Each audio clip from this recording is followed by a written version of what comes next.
This week on ANN, representatives from Oakwood University participated in the 50th anniversary celebration of the historic march in Selma, Alabama. The Seventh Adventist Church expresses concerns over religious rights that may be affected by a U.S. Supreme Court case on same-sex marriage. And newly released data reveals that the denomination is growing at its fastest rate in history. These stories and more are coming up.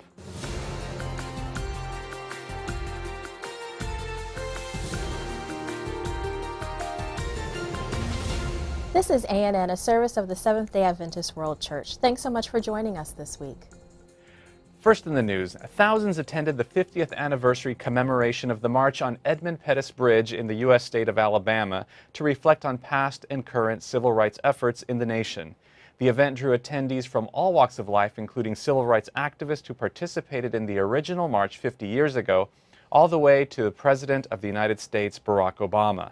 Among the long lines that filed across the bridge were 50 representatives from Oakwood University, including administrative leaders, faculty, staff, and students. Jordan Harris, an Oakwood University student, shared why it was important for him to attend such an historic event. As an African-American male and as a rising leader, I felt it was an imperative for me to attend that event to obtain a better understanding of my own history so that I could take those lessons from the past to propel my future. And to have the older adults who attended the march 50 years ago lead the march this past weekend, we were able to physically and figuratively follow in their footsteps. And when we crossed that bridge, it was very moving because a lot of them were so frail to only wave their hands with emotion. But for me, that represented them handing my generation the torch so that we can begin running and continue fighting because the race has not yet been won. And also to have the first elected African-American president of the United States, President Barack Obama, speak as a guest speaker, it stood as a testament to the changes that are taking place in America. So again, I'll say it was definitely a moving and a growing experience for me, and I definitely took away some life lessons that I'll carry with me the rest of my life. As the highest court in the United States prepares to hear a case that will decide whether same-sex marriage will be allowed nationwide, leaders of the Seventh-day Adventist Church want to ensure the ruling won't infringe on religious freedom. Last week, the church filed an amicus brief, or friend of the court brief, to the U.S. Supreme Court for the Obergefell v. Hodges case. Justices will decide whether the Constitution allows two people of the same sex to get married, and whether same-sex marriages can be recognized between the nation's states. The church didn't take a side in the case, but rather wanted the court to ensure that religious liberty remains intact if the ruling goes in favor of same-sex marriage.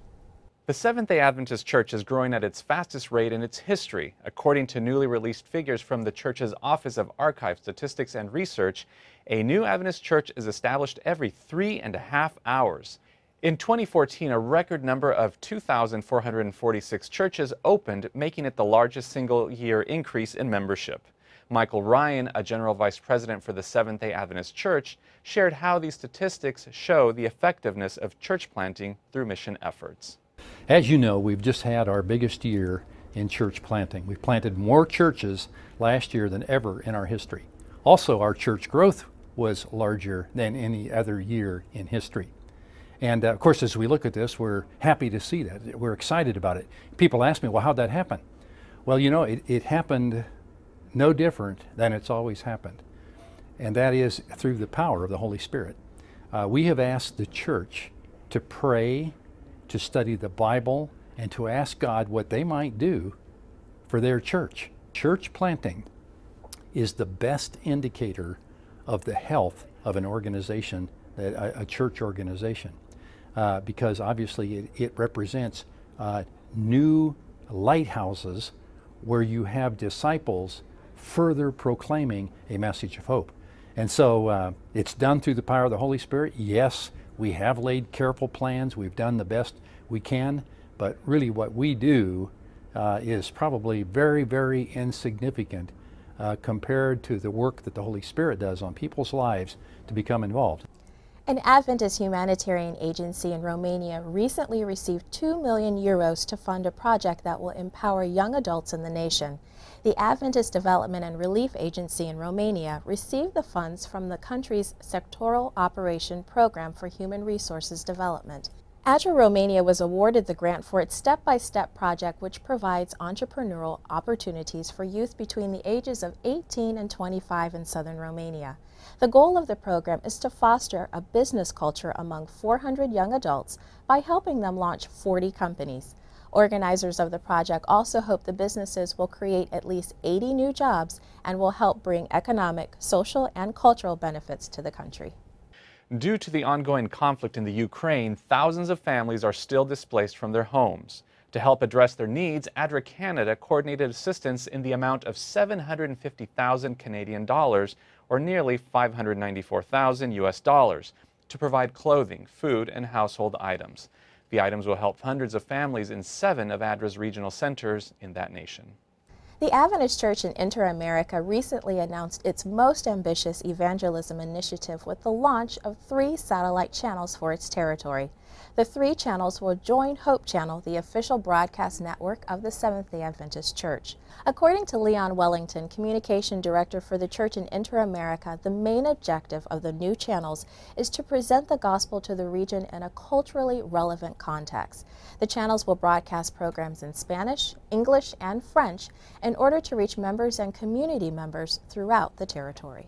The Christian world this week rallied behind the family of an Iranian-American pastor who's been wrongfully imprisoned in Iran for 2.5 years after learning his 6 fellow prisoners were executed.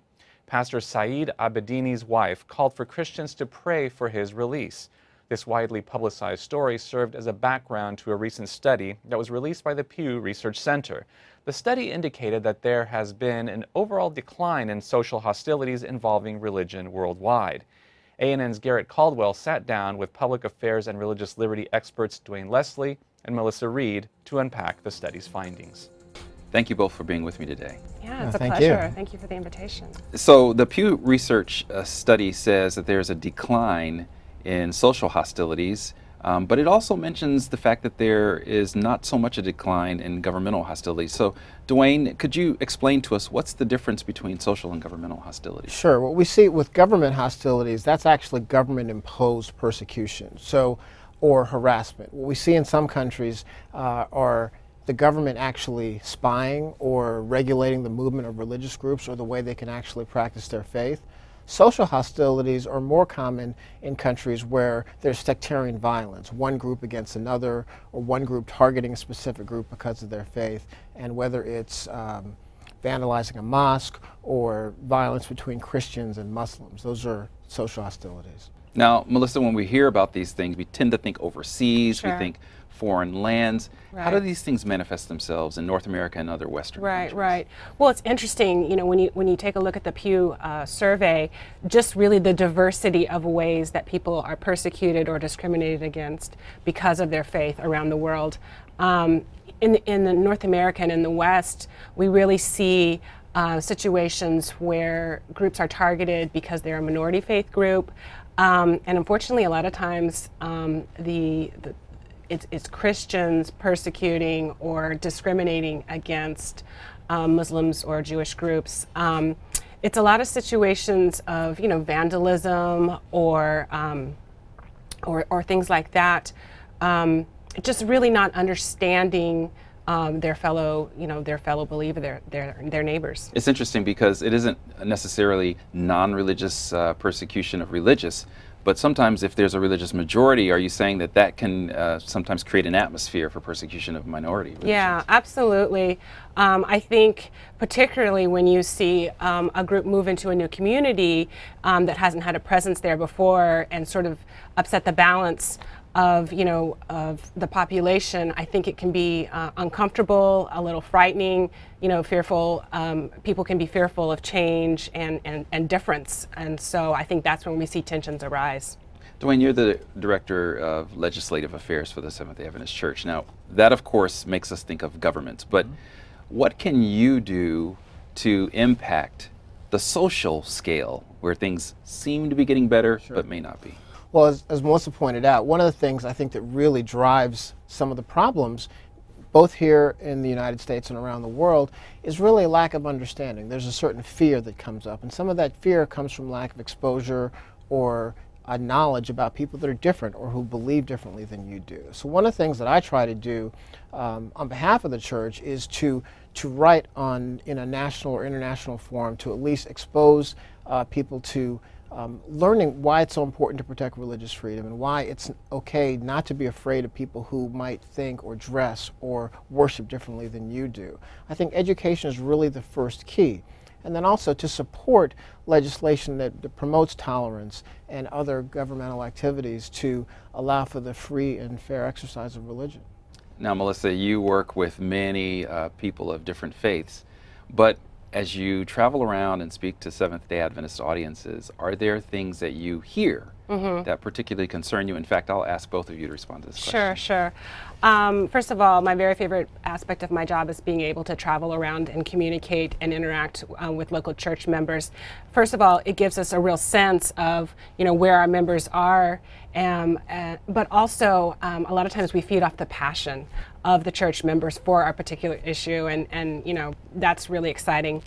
I think there's a diversity of opinions. I think within our church we're seeing almost like in our political realm as a real sort of partisanship, I guess, kind as of far a polarization. as polarization. That's exactly the right word. Yeah, but I think as far as for a Protestant religion, because of our long heritage and history and tradition of the separation of church and state within our own faith group, I really think that our church members, by and large, are very respectful of religious diversity and really keeping, their faith is so important to them that they don't want to sort of muddy it or soil it by combining government with their faith. Well, one of the challenges, I think, too, the vast majority of our members, I think, are reasonably knowledgeable and understand the importance, again, of religious freedom principles. I think the one thing that we do have to stress, though, is that religious freedom is not just for Seventh-day Adventists. And sometimes that means standing up for the principles of religious freedom, even though they may be in other faiths that we may not agree with. But one thing I tell everybody, it's not that we are necessarily we're standing up for principles, and those principles are going to be the same whether it's for Seventh-day Adventists or for other people. And if we don't stand up for those, we're not going to be able to stand up and advocate effectively when our rights are impacted. Right, nor will we get support from our other faith groups or from our citizens. Right. If we're not protecting their interests, they're certainly not going to protect ours. Certainly when I watch the television news or read the paper, I see in these acts of intolerance and hatred a great amount of fear. Does that fear element play a role in any way within our own denomination in some of our reactions? I think sometimes, because again, I think the concern is that we don't want to be seen as watering down our faith or compromising in order to get along with other people. And when I try to educate folks to understand that that's not standing up for principles, is something that is absolutely consistent with our faith. Standing up for the free exercise of religion, for accommodations, which we as Seventh-day Adventists often ask for when it comes to getting the Sabbath off. But it's just as important to stand for those accommodations for people who have religious dress or garb requirements or grooming requirements. That's consistent with our faith. We're not watering down our beliefs at all. Right. I was just going to say I agree completely with what Dwayne is saying, and I also think it's important to just, of course, we always want to go back to the gospel and to Christ and his example, and he allows us to be wrong and to not follow, his example and his word, and we certainly, I think, should emulate that. Just because I think sometimes, we think, well, we have the truth, and the truth has rights, but error doesn't, and I think that's a mistake. I think we are given much more grace than that. I think we should extend that to others as well. Thank you both for being here today. Thank you. Coming up, church leaders in Mexico and Jamaica emphasize awareness for members with special needs.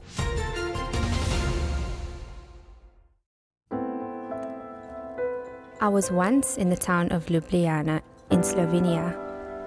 Across the river was a bridge where romantics from all over the world attach love padlocks with their names written on. These locks were locked and the keys thrown away to signify their eternal love for one another.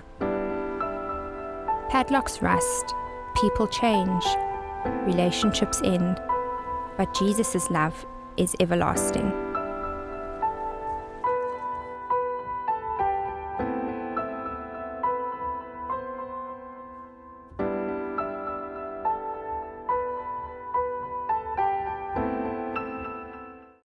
I pray for the people that are sick so they can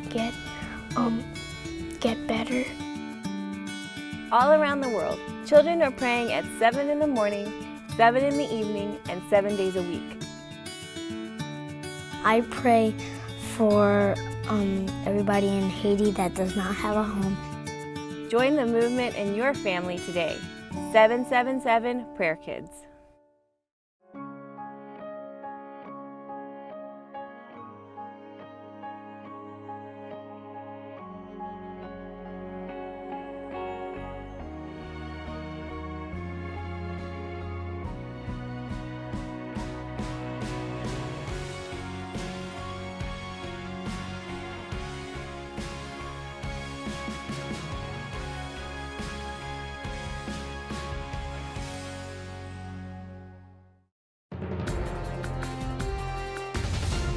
Welcome back. And now, more news from our global church community. The Seventh-day Adventist Church in Mexico and Jamaica recently took the opportunity to find better ways to serve members who have disabilities. In northern Mexico, 120 people attended a summit in Montemorelos to discuss how they can create a culture to promote more inclusiveness for members with special needs. The summit featured presentations that educated attendees on the characteristics of various disabilities, including physical, mental, and speech. The Seventh-day Adventist Church in Jamaica also took a stance last week for inclusiveness for members with disabilities. The declaration was made at a special needs summit hosted by the church. Everett Brown, president of the church in Jamaica, urged the 300 delegates in attendance to foster an atmosphere of respect and protection to those with special needs. He also encouraged their inclusion in training, employment, and membership on committees and boards. Brown also designated the second week of March as Special Needs Awareness Week and the second Saturday in the month as Special Needs Awareness Day. More than 120 inmates in a Kenyan prison were baptized as a result of an Adventist ministry. Kenya's NTV sent this report. More than 120 inmates at the Siaya GK prison were yesterday baptized by the Seventh-day Adventist Church during a special worship ceremony held at the prison. NTV's Oko Kusa witnessed the baptism and filed this report.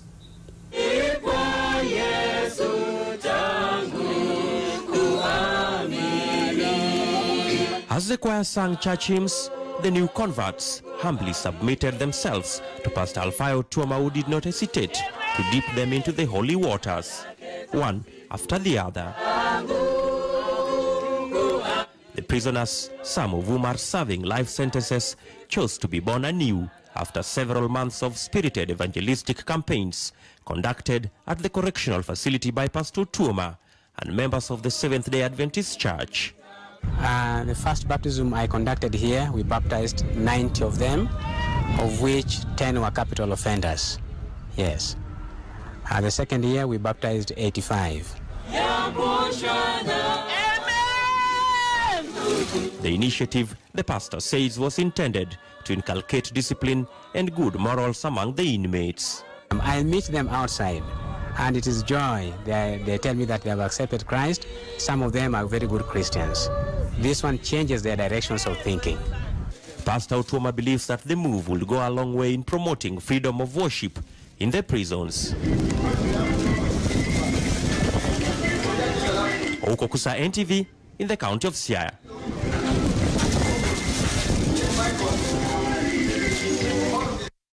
In Malawi, the Seventh-day Adventist Church is successfully reaching the hearts of prisoners through literature evangelistic efforts. Sid Media has more. The Southern Africa Indian Ocean Division of the World Seventh-day Adventist Church is one of the fastest growing divisions throughout the world.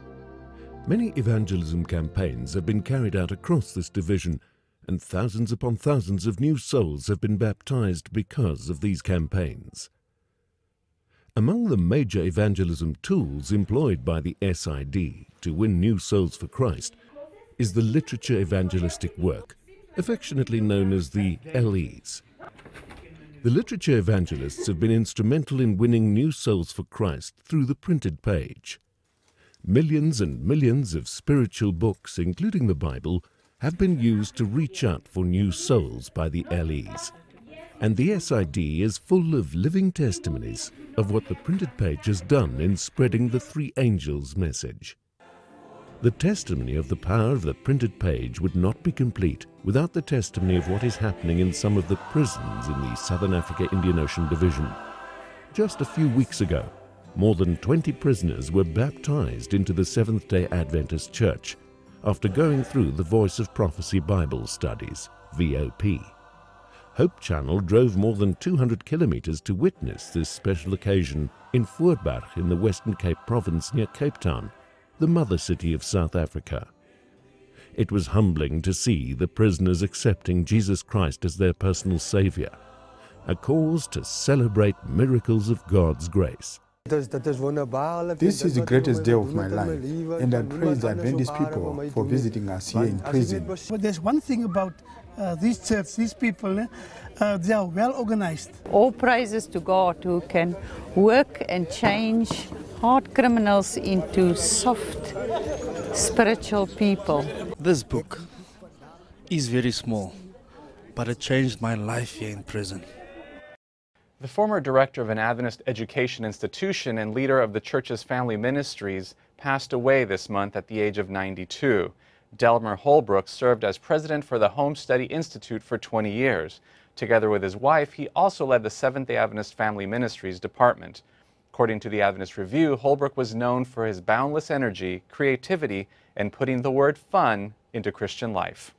Pathfinders in Southeast London recently received accolades from their local mayor. Sir Steve Bullock, mayor of the English city of Lewisham, attended an investiture service for various Pathfinder clubs at the Lewisham Seventh-day Adventist Church. Bullock praised the Pathfinders for their discipline and commitment to service in their community. Bullock also emphasized the importance of structured youth groups to help address the needs of at-risk youth in the city. Still ahead, find out how to get connected for the upcoming Global Youth Day. But up next, find out what's in the latest edition of Ministry Magazine. Well, one of the areas in children that's been the most gratifying to me is the blind kids. And these children are children that have full trust. When we built our first blind school in Bobley, we took several of the kids from children to have them examinated to see if they could have the transplant. And I'll never forget the little girl. And Dorothy Watts asked her, "What do you want to see if your operation is successful?" And she said, "Well, I felt a cat, I petted a cow, I want to see Jesus." And when she was told that her operation couldn't be successful, she said, "Well, it's okay, I'll see him in heaven."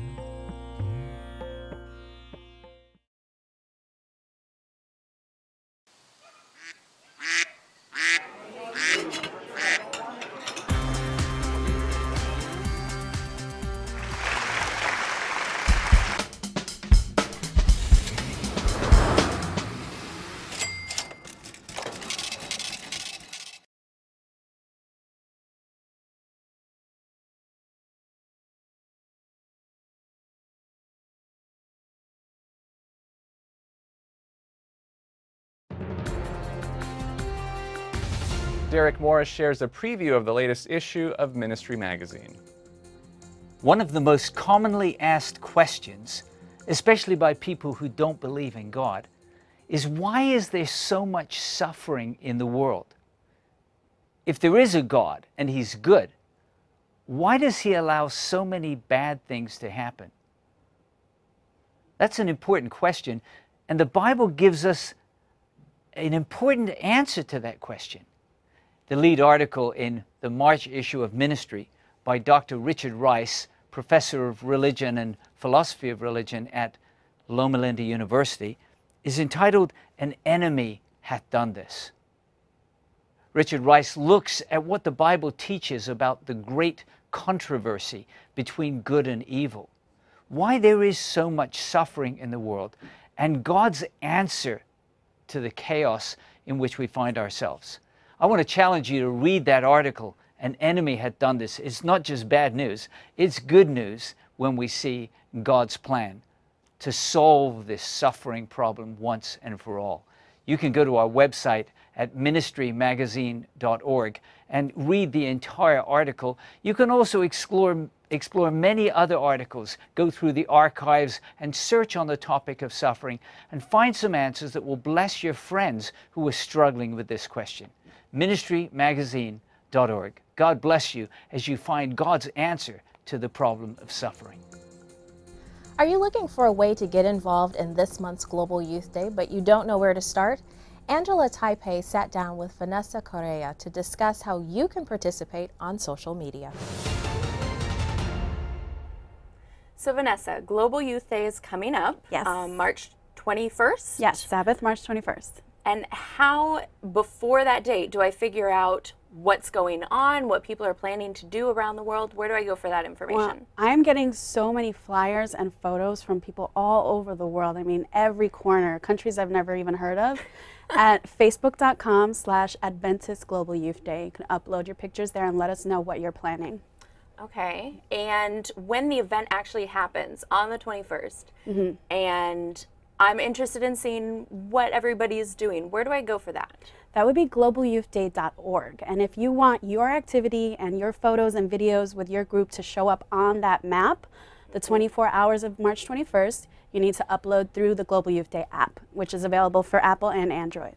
Okay, and if I wanted to share with my friends on Twitter just what I'm doing, is there a hashtag to use for that? Yes, our official hashtags this year are hashtag Global Youth Day and hashtag GYD15. And we actually have an ANN exclusive with you today. Yes. So you're announcing something. What is that? It's going to be an Instagram contest for Global Youth Day. So if any follower or user wants to follow us on Instagram, our username is GCYouthman, and use the official hashtags to take a picture of what they're doing for Global Youth Day. We'll pick the top 3 best pictures of Global Youth Day activity and send them a hard copy of the brand new Pathfinder book with 60 new honors from last year. Okay, and if somebody didn't catch all that, is that available on your Facebook, the Yes. instructions for the Instagram Yes. challenge? All the instructions will be on Facebook, on Twitter, wherever, all our social media outlets. Okay, well, thank you for being here. We look forward to Global Youth Day. I can't wait. Now let's turn to David Trim for a look at Adventist history. This week, learn about the establishment of healthcare institutions in Brazil and the Philippines. This week in Adventist history is notable for the founding of new healthcare institutions. On March 9, 1942, in Brazil, Hospital Adventista de São Paulo, or São Paulo Adventist Hospital, began to serve the public. The hospital was founded after a vigorous fundraising campaign by the São Paulo Conference. Today, it is a 58-bed hospital operated by the Central Brazil Union Conference, which last year treated some 64,000 patients. On March 11, 1953, Mindanao Sanitarium and Hospital opened in Iligan in the northern part of Mindanao, which is the southernmost major island of the Philippines.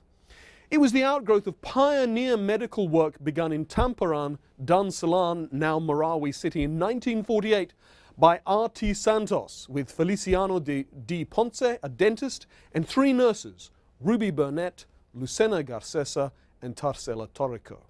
Today known as Adventist Medical Center Iligan City, it is a 100-bed hospital operated by the South Philippines Union Conference, which last year treated just over 30,000 patients. But we end on a non-medical note. March 12, 1955, saw the baptism of the first indigenous Nepalese, Tepa Tshering Tamsang. Then aged 41, he was living and working in India at the time, but Tamsang went back to Nepal with foreign missionaries to help them spread the Adventist message in his homeland. For 35 years he worked for the church and eventually died in 2014 at the age of 100.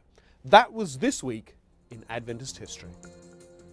Thank you so much for watching ANN. Join us next week for more news from the headquarters of the Seventh-day Adventist Church. In the meantime, join our global conversation on Facebook, Twitter, and Instagram. You can connect with other Adventists worldwide through more stories, photos, and videos. Visit Facebook/Adventist News, Twitter/Adventist Church, and Instagram @Adventist Church. Our good news for this week comes from Proverbs chapter 18, verse 10. The passage says, "The name of the Lord is a fortified tower. The righteous run to it and are safe." That's our program for this week, and remember, you can always visit news.adventist.org for daily news and videos. Until next time, God bless. Take care.